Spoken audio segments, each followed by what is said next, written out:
On Wednesday, the 9th of March 2011, the ground beneath Japan gave a shiver.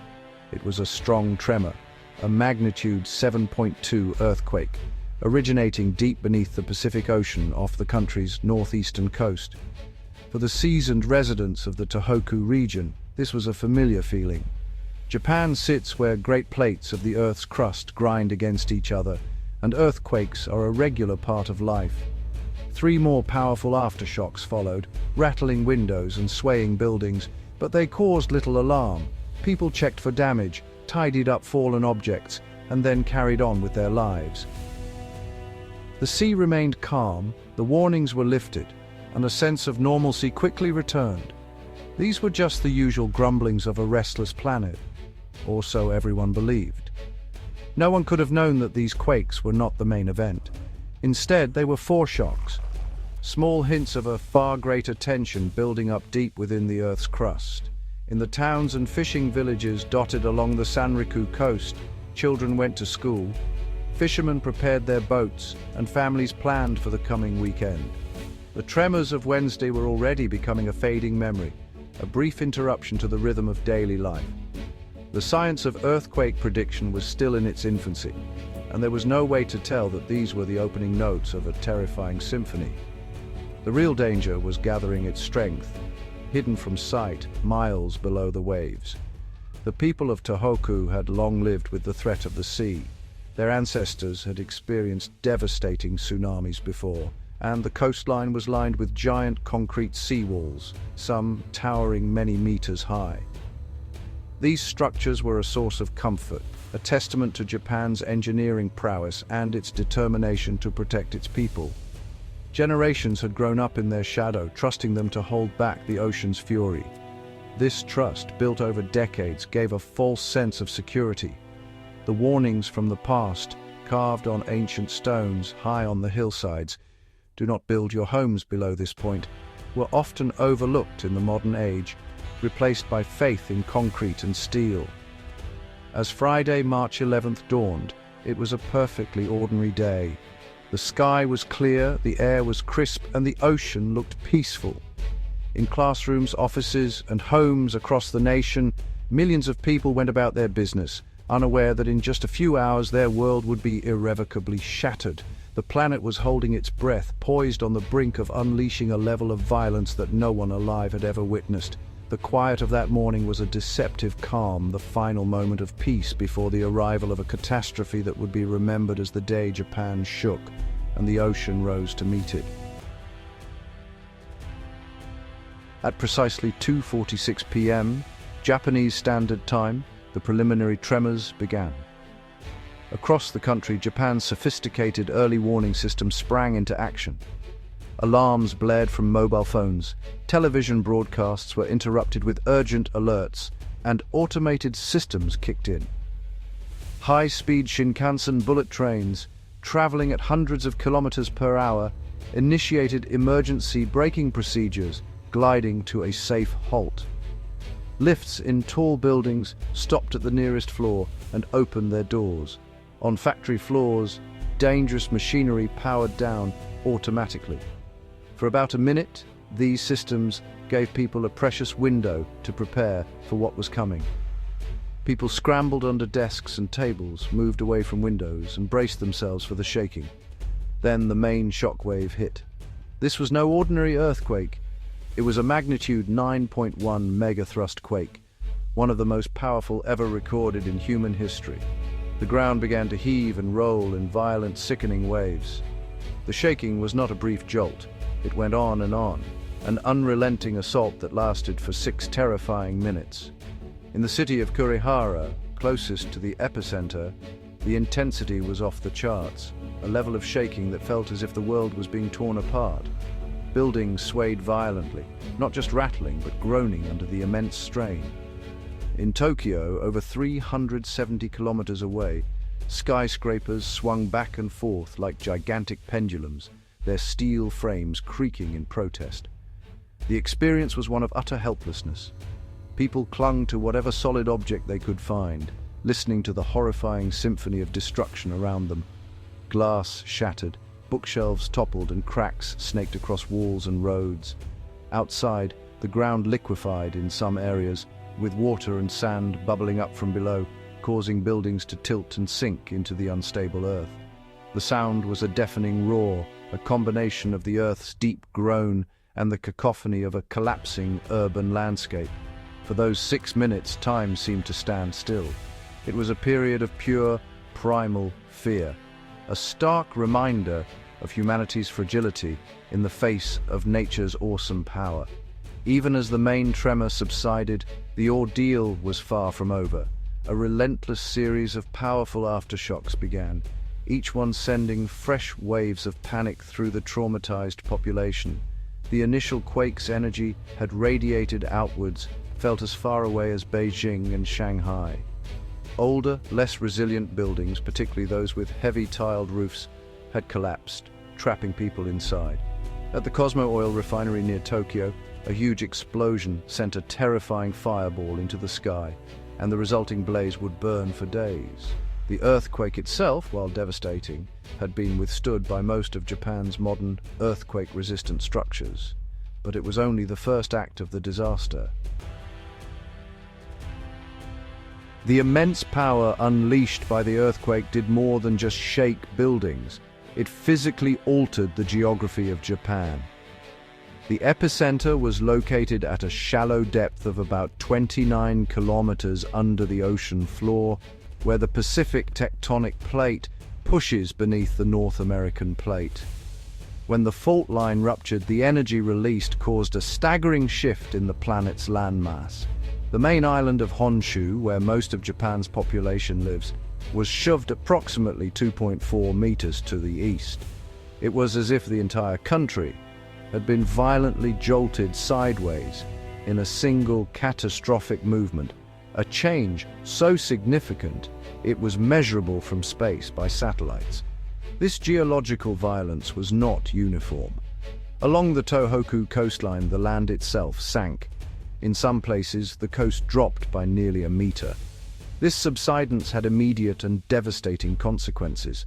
Harbors and coastal defenses that had been built to a specific height above sea level were now suddenly lower, making them far more vulnerable to the ocean.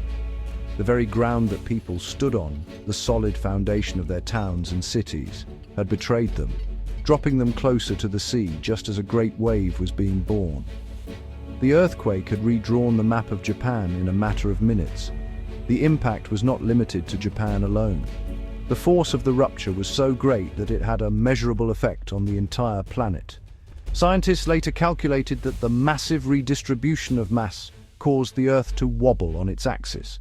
The shift was estimated to be somewhere between 10 and 25 centimeters, a minute but mind-boggling change that shortened the length of the day by a tiny fraction of a second, about 1.8 microseconds. It was a powerful demonstration of how interconnected planetary systems are, where a single event in one location can have faint but detectable ripples across the entire globe, affecting its very rotation. For the people on the ground, these large-scale changes manifested in terrifying ways. Roads buckled and split apart, creating impassable chasms. Train lines were twisted into mangled ribbons of steel. Bridges collapsed, severing vital connections between communities. The landscape that people had known their entire lives was suddenly alien and broken. The sinking of the coastline was a particularly ominous sign, a silent prelude to the next phase of the disaster. The earthquake had not only shaken their homes and their lives, but it had also stolen the very land from beneath their feet, leaving them exposed and defenseless. As soon as the ground stopped shaking, the next threat became paramount. At 2:49 p.m., just 3 minutes after the earthquake began, the Japan Meteorological Agency issued its first tsunami warning. The initial forecast, based on the earthquake's magnitude, predicted waves of up to 6 meters. For many coastal communities protected by towering seawalls, this seemed manageable. An urgent message flashed across every television screen and radio broadcast: evacuate, a tsunami is coming. Evacuate to high ground. Sirens began to wail in towns all along the 420-kilometer stretch of the northeastern coast, a piercing sound that would become the soundtrack to the tragedy. However, offshore instruments were telling a much more frightening story. A GPS-enabled buoy floating far out at sea registered a sudden dramatic rise in the ocean's surface. The data it sent back was alarming. The sea level was rising faster and higher than any of the initial models had predicted. Realizing the immense danger, the Japan Meteorological Agency made a critical decision. They quickly upgraded their forecast, issuing a major tsunami warning for Miyagi Prefecture, predicting waves of over 10 meters. This new warning was a terrifying escalation, suggesting a wave that would easily overtop most of the coastal defenses that people had put their faith in for decades. The tsunami was born from the violent upheaval of the seabed. When the fault ruptured, it thrust the ocean floor upwards by several meters over a vast area. This sudden movement displaced a colossal volume of water, creating a wave that began to race outwards in all directions. In the deep ocean, it traveled at the speed of a jet airliner, barely noticeable as a gentle swell on the surface. But as it approached the shallower waters of the Japanese coast, its energy became compressed. The waves slowed down, but in doing so, it grew to an unimaginable height, transforming from a fast-moving swell into a towering wall of water. In the minutes between the warning and the wave's arrival, a desperate scramble for survival began. People ran from their homes and workplaces, heading for designated evacuation centers, which were often schools or community halls located on higher ground. Cars jammed the roads as panicked drivers tried to flee inland. Others simply ran, urging their families and neighbors to follow. Some, tragically, hesitated. They looked at the giant seawalls that had always protected them and felt a sense of safety. They underestimated the power of what was coming, believing that the warnings were exaggerated or that the wave would be no different from others they had seen before. It was a fatal miscalculation. At 3:21 p.m., the first monstrous wave struck the coast. In the city of Miyako, in Iwate Prefecture, a 10-meter-high seawall built to protect the town stood ready. It was a formidable barrier, a symbol of Japan's fight against the sea. But the tsunami that arrived was far larger. Onlookers watched in horror as a churning black mass of water rose up and poured over the top of the wall as if it were a small garden fence. The engineering marvel was rendered useless in seconds. The water that crashed into the town was not a clean blue wave, but a thick, dark slurry filled with debris, soil, and the remnants of everything it had already destroyed offshore. The unique geography of the Sanraku coastline, with its many V-shaped bays and inlets, acted as a deadly funnel. As the tsunami surged into these narrow channels, its energy was concentrated and its height was amplified to terrifying proportions. In some areas, the waves reached heights that defied belief. At Anayoshi Bay, the water surged up the hillside to a height of nearly 40 meters, the highest tsunami ever officially recorded in Japan's history. An ancient stone marker, placed high on the hill by ancestors centuries ago, was almost reached by the flood. The warnings from the past had been proven right in the most devastating way imaginable. The destruction was absolute. Entire towns were wiped from the map. The wave traveled with incredible force, moving at speeds of up to 40 kilometers per hour as it surged up to 10 kilometers inland in places like the Sendai Plain. It picked up cars, boats, and houses, turning them into battering rams that smashed through everything in their path. Buildings that had withstood the powerful earthquake were simply lifted from their foundations and washed away. The water transformed bustling communities into a churning, swirling wasteland of splintered wood, twisted metal, and shattered lives. The black water swallowed everything: schools, hospitals, homes, and people. The scale of the devastation was breathtaking. Along the entire eastern coast, from Hokkaido in the north to Ibaraki Prefecture further south, the story was the same. Sea walls were breached, towns were annihilated, and farmland was inundated with salt water and debris. The tsunami was responsible for the overwhelming majority of the lives lost that day. More than 19,700 people were killed or went missing, their bodies washed away by the relentless waves. The disaster left nearly 500,000 people homeless, their possessions and communities gone in the blink of an eye. The Great Walls had failed, and the ocean had reclaimed the land with brutal, indiscriminate force. Amidst the chaos and widespread destruction, incredible stories of survival and loss unfolded. In the town of Minami Sanriku, a young woman named Miki Endo, a crisis management worker for the town, became a hero. From her post in the town's 3-story disaster prevention center, she stayed at her microphone, broadcasting desperate warnings over the community's loudspeaker system, even as the black waves surged towards her. "A tsunami is coming! Please flee to higher ground!" she yelled, her voice echoing across the town. She continued her announcements until the building was engulfed by the water, sacrificing her own life to save others.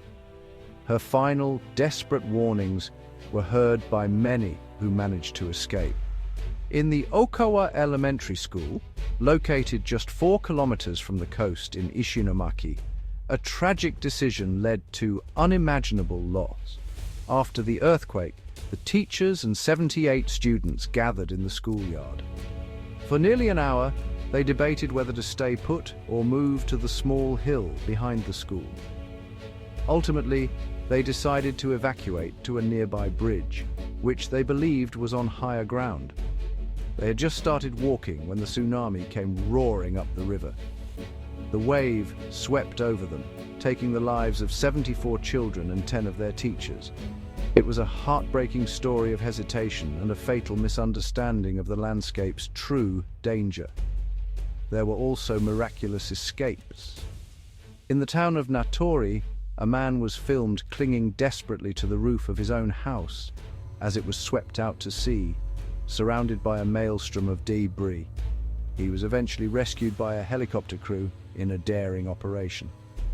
Elsewhere, families were separated in the panic. One father, after ensuring his children were safe on high ground, went back into the flood zone to search for his elderly parents, only to be swept away himself.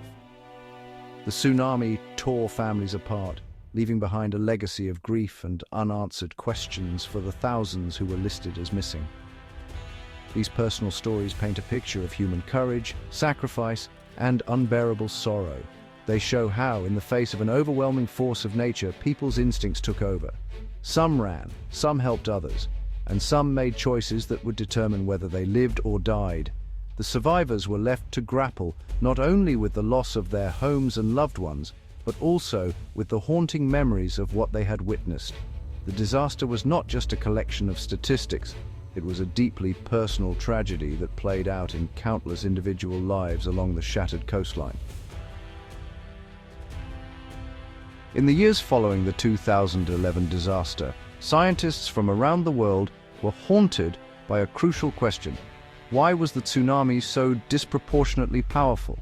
The magnitude 9.1 earthquake was immense, but the size and force of the resulting wave had exceeded all scientific models and expectations.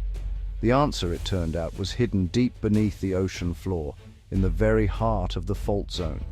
An international team of researchers embarked on a groundbreaking project, using a state-of-the-art drilling vessel named Chikyu to probe the secrets of the Japan Trench. The team achieved a remarkable feat of engineering, drilling over 7,900 meters below the sea surface to retrieve rock and sediment samples directly from the fault line that had ruptured. What they discovered was astonishing. They found a very thin layer, only about 30 meters thick, of a peculiar, slippery, red-brown clay. This pelagic clay, located just below the seabed, was incredibly weak and smooth.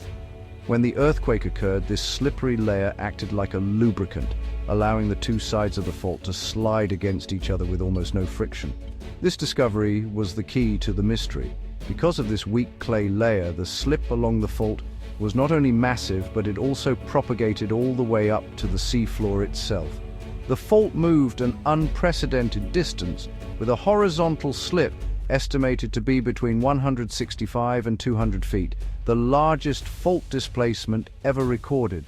This colossal, shallow movement acted like a giant paddle, thrusting an enormous volume of water upwards and generating a tsunami of almost unimaginable energy. The thin, unassuming layer of clay was the reason the wave had been so monstrously large. This new understanding has profound implications for the future. Scientists now know that subduction zones with similar clay layers, like the Japan Trench, are capable of producing tsunamis far larger than previously thought possible.